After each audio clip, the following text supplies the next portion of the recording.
Hi, everyone. It's Alyssa Corum and Ed Carson here with a look at the stock market today on this Wednesday. We're going to take a look at the quiet action across the board for the major indexes compared to the last couple of days at least. But there was some interesting action, Ed, underneath the surface. What do you have going for us? That's right, Ali. I'm going to take a look at three stocks that went through buy points today: Dynatrace, Pinduoduo, and ZoomInfo Technologies.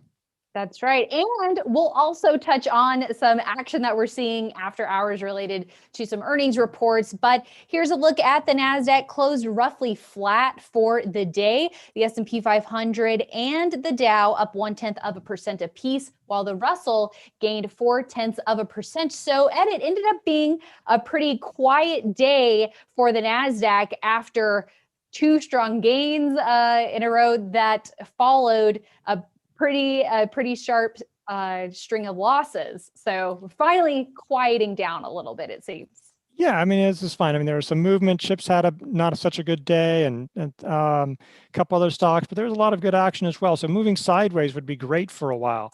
Let the moving averages catch up. Let some bases continue. If you can have the moving averages move, if you can have the major indexes move sort of sideways, while leading stocks do reasonably well, I think most investors would be pretty happy with that. Yeah, it's once we start getting extended climbing too high too fast that opens up, or I guess increases the likelihood of a pullback, which is what we saw happen last week. That's right, and there's always the risk that it'll become a larger. The more extended you get, the risk not just of a pullback, that the pullback will be large, and so you want to avoid that situation. So, but things were acting pretty calm today. Okay, well, let's take a look at some stocks here that were on our radar all day today. Dynatrace and the enterprise software group gapping higher on its quarterly earnings report, up almost 14% for the day. Heavy volume here, strong growth, even though it was technically a slight slowdown from the prior quarter, but nonetheless, some pretty strong numbers here from Dynatrace, and it looked like it closed fairly well. Yeah, it was nice action. It was a pretty big gap up. Yeah, I mean, look at that range. Technically, it wasn't super high in the range, but when you consider the gap up, that was pretty nice action. That was not too far from the highs from that perspective. Relative strength line, which had been sort of meh, it's all of a sudden now it's not at a high, but it's at the highest level in several months.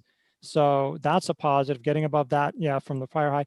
And this is an instance of a stock that broke out in the base a couple of weeks ago, and it actually broke out for a couple of days, but then it failed. I mean, honestly, that's what it comes down to. It failed. It probably would have needed to sell out. I mean, I don't know. I mean, it round tripped enough. I mean, it closed below the 50-day line. That looked like a failure. So, but then it surged today. Sometimes you have to do that. Sometimes you can just say, well, if the stock sets up again, you can still buy. It doesn't mean you have to buy this one, but you don't just say, I'm not going to buy this ever again. I lost money on it.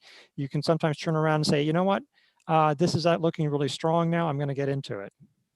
Yeah, that's definitely one of those psychological games that stocks can play with us. But it's a very good point. And this one was on the bubble. If you sized it off of the 10-week, it closed about 1% below that level last week. We typically say a close of 2% or more below the 10-week would be considered that pretty sure sell signal there. So this one was on the bubble. I'm sure it did shake out a lot of investors, but it is off to a very strong start this week. And from here, so with the gap up, Ed, let's take a look just really quickly at Netflix. If I can type the ticker, because a similar looking chart, it had a gap out of a consolidation, but then it filled the gap. So ideally, those strongest earnings gaps, these stocks, they're going to hold the low of that gap up day. So I think we would want to see it hold tight from here. Yeah, and the low of that gap up day is not far from that 48.20 area. I mean, it's not exact, but that's also sort of a resistance area. You could have used that. Obviously, it just blew by it, so it doesn't really matter. But so that's sort of an area where you'd like it to hold above that, and just because these can work. I mean, earnings gap ups can work, but there's also risk as well. High reward, there's a fair amount of risk too. Exactly. And PDD Pinduoduo is a leaderboard stock taking a second chance at breaking out of an ascending base, gaining 6% today. And this is a stock in the retail internet group out of China that's been a very strong performer. Yeah, I mean, this one's clearly taken the leadership. I mean, a few months ago, it looked like the laggard, and then Alibaba's gotten in trouble. JD sort of struggled around, but Pinduoduo just has really come on ever since that last earnings report. Just huge gains, and it's powered on that ascending base. It's like despite while there were some other corrections and stuff going on in the market, it just regulatory issues. Nah, we're still trending higher. So really powerful move. It tried to do it about a week ago. This is another case where like it didn't work.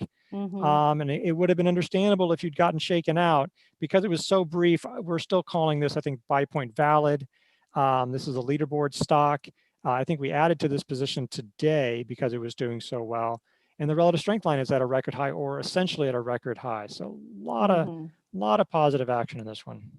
Yeah, it is. I guess the question now is when will it take a break? I mean, these ascending bases can be very powerful, but this is also a later stage base. It doesn't mean that it can't work, but perhaps something to keep in mind. But we do know that a PDD has a great track record. It has shown that it can make these big moves, and it has the top line growth to back it up.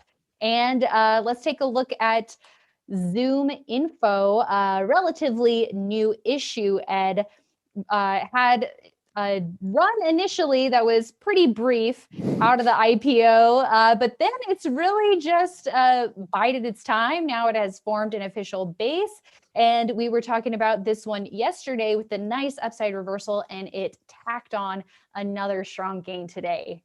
Yeah, that was nice. I think Leaderboard added this on Monday as it was sort of clearing really light, really short of resistance, sort of a quasi handle or a trend line, however they did it. And then so Tuesday's action was like, oh boy, that's reversing lower, but it was all part of that base and now surging higher. The RS rating, the RS line is basically at a new high, at least for several months now. It may have been a closing all-time high. I'm not sure. It gets a little confusing, but it's really close to a closing high. Let's put it that way. So there's not even though there's some stuff above, nobody went to bed unhappy kind of thing. Everybody is pretty much up from any time it's closed in the past. So that's a positive. It is profitable, which is always nice to see with a new IPO. Yeah, that it is. And we still have a couple of weeks before the earnings report. So theoretically, enough time to build a big enough cushion to hold through that report. And you mentioned this is another leaderboard stock. So a lot of great stuff happening on Leaderboard and Swing Trader, names that we're bringing up on IBD Live. So it's interesting to see how the market really can change quickly, requiring investors to be pretty nimble. Yeah, I mean, it's definitely been back and forth a little bit, but it's been back and forth, but luckily it has been with an uptrend. I mean, sometimes we on this, we're on this video, we're like a little cautious because we don't want people to get too far ahead of themselves or not be defensive, but it's still been a fairly positive market overall. Yeah, we had a bad week last week, but the trend has been nice. It's been a really good market since early April. So have to be nimble, have to adjust. Different sectors do well and lead, but it's still been a pretty good trading environment for investors. That it has, and plenty of ideas of actionable stocks almost every day. But with that comes the need for those sell rules as well, just in case there is a market headwind or a piece of news that's impacting a particular stock or sector as well. Thanks so much for your insights today, Ed. And thank you all for tuning in. Make sure to check out IBD Live tomorrow morning, where the conversation is going to continue. We're going to be talking about more actionable stocks, also perhaps stocks that aren't faring too well, Ed, like Qualcomm, which just issued its quarterly earnings report, down about 8% after hours. And remind me the other stock that we were keeping tabs on? Yeah, Qorvo, that's another QRVO. Apple chip maker. They beat views, Qorvo did, but guidance was not great, or at least not good enough. And Qualcomm missed on revenue, so they're not having a good time. All right. Well, we will be talking about those tomorrow morning, to be sure, along with a lot of other stocks that remain on our radar. So we hope you tune in, investors.com/IBD Live. That's it for now. We'll see you back.